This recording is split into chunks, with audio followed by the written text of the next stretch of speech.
आचार्य माधवानंद जी महाराज के श्रीमुख से श्रीमद् भागवत कथा एवं श्री राम कथा की अमृत वर्षा के लिए इस YouTube चैनल को सब्सक्राइब करें और सनातन संस्कृति के प्रचार में भागीदार बने। एक बार द्वारकाधीश भगवान अपने परिकर को लेकर के कहीं भ्रमण करने के लिए गए। जैसे आजकल के लोग भी तो अपने परिवार को लेकर के भ्रमण करने के लिए जाते हैं ना, पिकनिक मनाने के लिए जाते हैं, वैसे भगवान भी कभी ना कभी भ्रमण करने के लिए जाया करते थे। एक सुंदर सा बगीचा देखा तो वहीं ठहर गए और एक सुंदर से वृक्ष की छांव में भगवान लेट गए हैं। उनके परिकर के जो छोटे छोटे बच्चे हैं वो आपस में एक गेंद से खेल रहे थे। अचानक वो गेंद एक कुएं में गिर गई है। बच्चे जब उस गेंद को निकालने के लिए जब गए, कुएं में झांक करके देखा, अरे इतना बड़ा गिरगिट, तो उस गिरगिट को देख करके डर गए।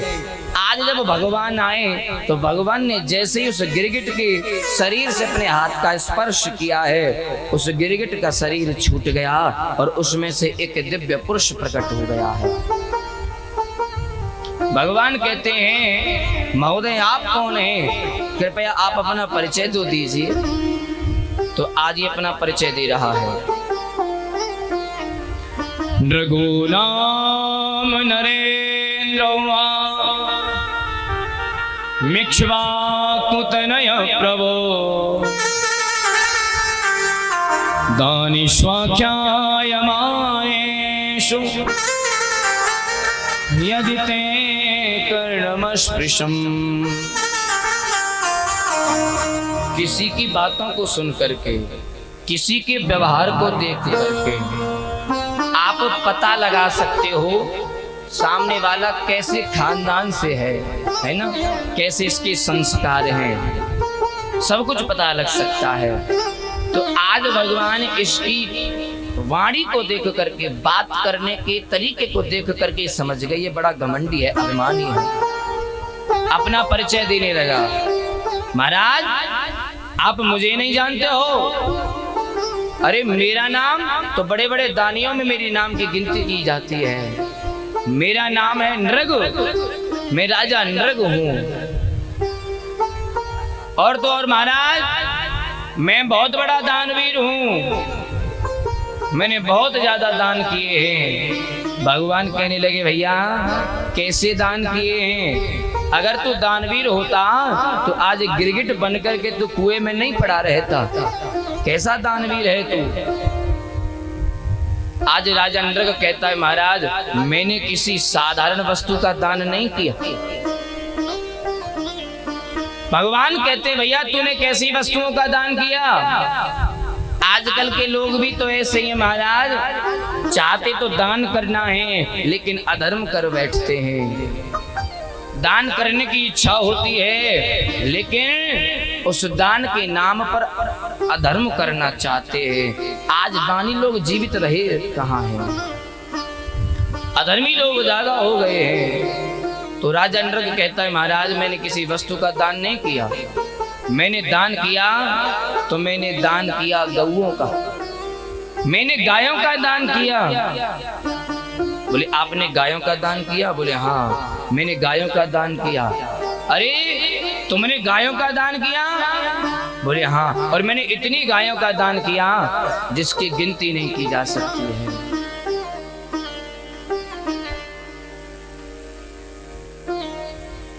छोटा सा कीर्तन ले लो, भजन में तो देर लग जाए।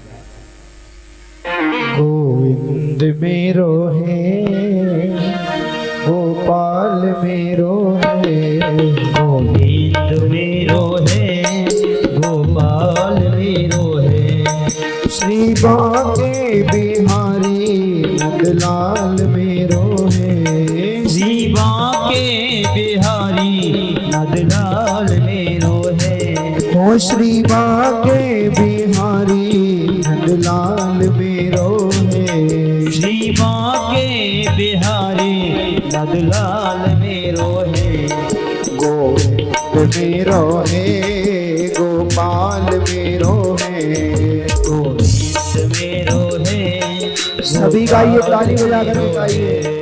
गोविंद मेरो है, गोपाल मेरो है, गोविंद मेरो है, गोपाल मेरो है। श्री बाके बिहारी नंदलाल मेरो है, श्री बाके बिहारी नंदलाल मेरो है।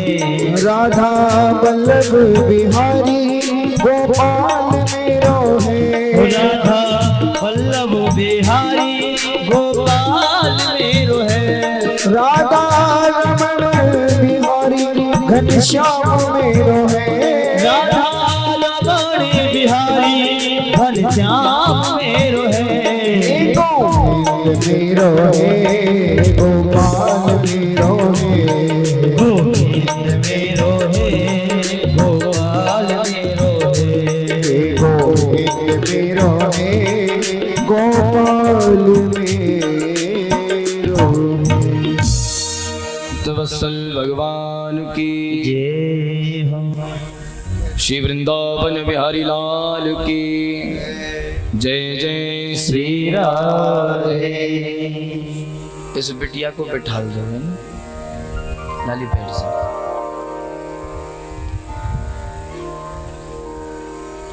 आज राजा नृग कहता है कि मैंने इतनी गायों का दान किया कि आकाश के तारे अगर कोई गिनना चाहे तो गिन सकता है, लेकिन मैंने जितनी गायों का दान किया ना उन्हें कोई भी नहीं गिन सकता है, उनकी गिनती नहीं की जा सकती है। तो आज भगवान कहते हैं भैया तू फिर भी गिरगिट बना, तो कहीं ऐसा तो नहीं तूने कहीं लंगड़ी लूली गायों का दान किया हो, तूने कहीं असहाय गायों का दान किया हो, कहीं तूने बांझ गायों का दान किया हो। बोले आजकल का दान तो महाराज ऐसे ही होता है। बोले कैसे होता है? बोले महाराज एक भगत जी पंडित जी के पास में गए, पंडित जी हमें सत्यनारायण की कथा करानी है। बोले भैया ठीक है, पूजा के लिए 5 फल लेते आना है ना, कुछ थोड़ी सी मिठाई लेते आना और भगवान के लिए कुछ कपड़े ले आना और उसको हमारे तिलक करने के बाद हमें ही दे देना। बोले वो ब्राह्मण के कपड़े होते हैं। बोले ठीक है महाराज। अब वो क्या हुआ कि वो भगत जी बाजार में गए और जाकर के कह दिया भैया हमें 5 फल दे दीजिए। वो दुकान वाला कहता है कैसे फल चाहिए? तो भगत जी कहते हैं मैं पूजा के लिए चाहिए, है ना, खाने के लिए नहीं चाहिए, बस पूजा के लिए चाहिए। बोले देखो ये तो 80 रुपए किलो हैं, ये 40 रुपए किलो हैं, बताओ तुम्हें कौन से चाहिए? बोले 80 वाले कैसे? बोले खाने वाले अच्छे हैं। बोले 40 वाले? बोले वो खाने के लायक नहीं है। बोले तो फिर ऐसा करो 40 वाले में से कर दो, है ना, पूजा ही तो करनी है, भगवान कहीं खाने नहीं आते, भगवान तो भाव के भूखे हैं, तो 40 रुपए किलो भाव उनके लिए ठीक है ना? फिर महाराज पंडित जी के लिए कपड़े लेने के लिए वो दुकान पर गए। हाँ जी भैया कपड़े निकाल दो, पंडित जी के लिए चाहिए। पहले ही कह दिया पंडित जी के लिए चाहिए। अच्छा जो सेठ होता है ना वो भी चतुर हो जाता है, वो जानता है पंडित जी के लिए कैसे कपड़े निकालने होते हैं, क्योंकि इन भगत जी के जैसे बहुत भगत जी आते हैं पंडित जी के लिए कपड़े खरीदने के लिए। बोले पंडित जी बढ़िया वाले दिखा दूं कि थोड़े से लो क्वालिटी के? बोले पंडित जी को ही तो देने, पहनने थोड़े ही, तो निकाल दो भैया बढ़िया एकदम टेरिकोट, पहनने के लायक भी ना। बोले हाँ ये पंडित जी के लिए ठीक है। पंडित जी कौन से पहनेंगे, है ना, पंडित जी भी नहीं पहनेंगे, ऐसे कपड़े हम ले आते हैं। बोले किसी भी वस्तु का दान करना तो बोले ऐसी वस्तु का दान करो, ये जो समाज के विचार हैं बोले वो किसी काम की नहीं हो सकती है। महाराज न जाने आज ये लोग दान तो करते हैं लेकिन दान भी ऐसी वस्तुओं का करते हैं जिनका कोई भी महत्व नहीं होता है। जीवन में ध्यान रखना, आप जैसा दान करोगे ना वैसा ही आपको फल मिलेगा। एक जगह कथा चल रही थी तो एक मैया वहां पहुंच गई। व्यास जी हमारी बहू के पास बालक नहीं है, हमने सुना है भागवत जी पर जो फल चढ़ता है उसके आशीर्वाद से पुत्र की प्राप्ति होती है। व्यास जी ने कहा बिल्कुल सही बात है, अगर आपकी सच्ची आस्था है, श्रद्धा है तो पुत्र भी होगा। बोले आप ऐसा करना, एक फल लेती आना। बोले ठीक है। वो मैया बाजार में गई और एक फल लेकर के आई। और फल कैसा लाई? बोले उसमें महाराज इतने तो दाग लगे हुए और एकदम पिलपिला सा फल लेकर के आई। अब व्यास जी ने विचार किया, अब मैं से कहूं तो ये कहेगी अरे पंडित जी तुम तो असंतुष्ट हो हैं, ब्राह्मण को संतुष्ट होना चाहिए। कोई बात नहीं, व्यास जी ने उसी फल को भागवत पर चढ़ा दिया। समय आया, 7 दिन बाद व्यास जी ने उसी फल को उस माँ को दे दिया। ठाकुर जी की कृपा हुई कि उनकी बहू गर्भवती हो गई। 9 महीने बाद उनके घर में भी एक बालक का जन्म हुआ। अब जब सास ने उस अपने बालक को गोद में लिया तो क्या देखती है महाराज, अरे इसका शरीर तो और जैसे बालकों की तरह नहीं है, एकदम पिलपिला शरीर है। अरे खोपड़ी पे हाथ रखे तो खोपड़ी भी पिलपिली महाराज, पूरा शरीर पिलपिला है, ये कैसा बालक है। अब गुरुजी के पास में गई, गुरुजी मेरे पुत्र तो हुआ, लेकिन ऐसा पुत्र हुआ न वो मरा है न वो जीवित है, एकदम पिलपिला है। गुरुजी कहते हैं क्यों मैया, तूने फल कैसा चढ़ाया था? हैं? तूने फल बहुत अच्छा चढ़ाया था ना, तूने भी तो फल पिलपिला चढ़ाया था, अब ले ले पिलपिली का फल है। तो भैया जैसा दान करोगे वैसा ही फल मिलेगा।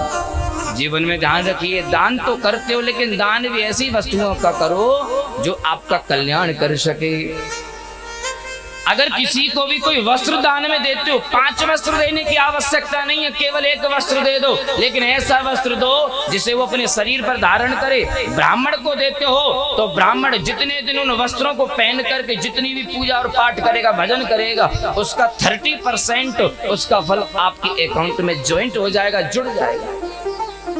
अगर किसी को दान करना है तो भोजन दान करते हो तो अच्छा भोजन बना करके दान करो। जब वो जितने दिन तक उसके शरीर में वो भोजन की ऊर्जा जीवित रहेगी, तब तक उसके शरीर से होने वाला प्रत्येक सत्कर्म में से 30%, 30% सत्कर्म आपके पास आ जाएगा। अरे किसी को दान करना है तो गौमुखी जाप करने वाली माला दान करो।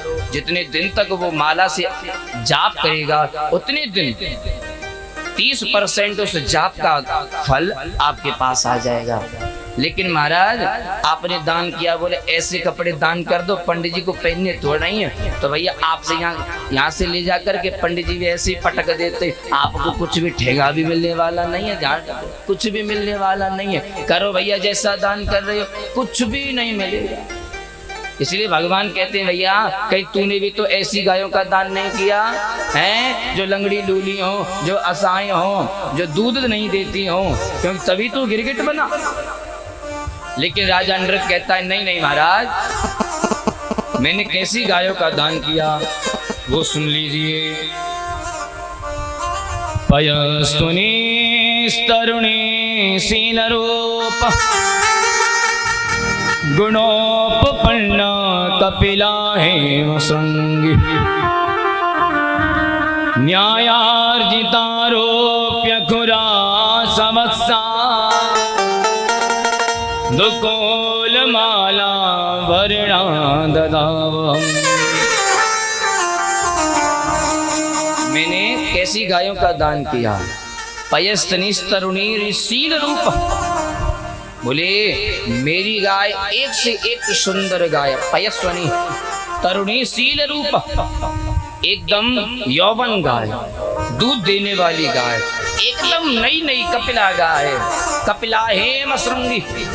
और महाराज मैंने कोई ऐसी गाय दान नहीं की, न्यायार्जिता रूप्य खुरा सवत्सा, मैंने प्रत्येक गाय के खुर को चांदी से मढ़वा करके, प्रत्येक गाय के सींग को सोने से मढ़वा करके, दुकूल माला वर्णा ददावम्, उस सोने चांदी के आभूषणों से उसे सुशोभित कर तब मैं गायों का दान करता था। भगवान कहते हैं भैया जब तूने ऐसी गायों का दान किया तो गाय का दान करने का तो बहुत ज्यादा महत्व होता है। भगवान कहते हैं इस पूरे संसार में अगर ऋषियों के सत्संग की, कथाओं के सत्संग की, एक संत की किसी वस्तु से तुलना की जा सकती है तो वो केवल गाय है। केवल गाय से ही तुलना की जा सकती है। इसलिए गाय दान करने का बड़ा ही महत्व होता है। और तूने तो गायों का, कपिला गायों का दान किया तो भैया फिर गिरगिट क्यों बना? तो राजा नृग कहता है कि एक बार मुझसे बहुत बड़ा अपराध हो गया। बोले महाराज अपराध क्या हुआ? बोले अपराध ये हो गया कि एक बार मैंने कुछ गायों का दान किया एक ब्राह्मण को। गायों का जब दान किया तो उस ब्राह्मण की गायों में से एक गाय छूट करके आई और आकर के मेरी गायों में ही सम्मिलित हो गई और मुझे महाराज पता तक नहीं चला। मैंने आने वाले दिन में उस गाय का भी दूसरे ब्राह्मण को दान कर दिया। अब जो पहले वाला ब्राह्मण जो गाय को लेकर के गया छूट आई, वो ढूंढने के लिए अपनी गाय को निकला और इधर से वो दूसरा ब्राह्मण उसी गाय को लेकर के जा रहा था। रास्ते में उन दोनों ब्राह्मणों की मुलाकात हो गई। एक कहता ये गाय तो मेरी है, दूसरा कहता है भैया तेरी गाय कैसे हुई? मुझे तो राजा नृग ने दान में दी है। दोनों आपस में झगड़ा करने लगे। आपस में जब दोनों ने झगड़ा प्रारंभ कर दिया, जब न्याय नहीं कर पाए तो दोनों आकर के राजा नृग के पास में न्याय की भिक्षा मांगने लगे। राजा नृग कहता है महात्माओं, हे ब्राह्मण देवताओं, मैं आप लोगों को न्याय नहीं कर सकता हूँ, सक्षम नहीं हूँ, क्योंकि आप दोनों ही ब्राह्मण हैं और मुझे ब्राह्मणों के कोप से, ब्राह्मण के क्रोध से बड़ा डर लगता है, क्योंकि परमात्मा स्वयं ब्राह्मणों के चरणों का दास है। इसलिए आप जो भी चाहें इस गाय को दूसरे ब्राह्मण को दे दें, इसके बदले में जितनी भी चाहो अनगिनत गाय आप मेरे यहाँ से ले जा सकते हो। लेकिन प्रभु उन दोनों ब्राह्मणों ने अपनी बात को नहीं छोड़ा और दोनों ही ब्राह्मण उस गाय को छोड़ करके चले गए। मुझसे बहुत बड़ा अपराध हुआ। जब मैं शरीर को छोड़ करके धर्मराज के दरबार में गया तो धर्मराज कहता है भैया बताओ, पहले पापों का फल भोगोगे या पहले पुण्यों का फल भोगोगे? तो मैंने कहा कि भैया मैं पहले पापों का फल भोगना चाहता हूँ, पुण्यों का फल तो मैं बाद में भोग ही लूंगा। तो राजा नृग कहता है प्रभु जब तक मैं इस कुएं में गिरगिट बन करके जीवन व्यतीत करता रहा, ये तो मेरे उन पापों का फल था, लेकिन आज आपके दर्शन हो गए हैं, ये मेरे पुण्यों का फल है। आज मैं धन्य हो गया, मेरा जीवन धन्य हो गया है। तो आज राजा नृग को उसके गिरगिट बने शरीर से भी भगवान ने मुक्ति प्रदान की है। भोले भक्तवत्सल भगवान की जय।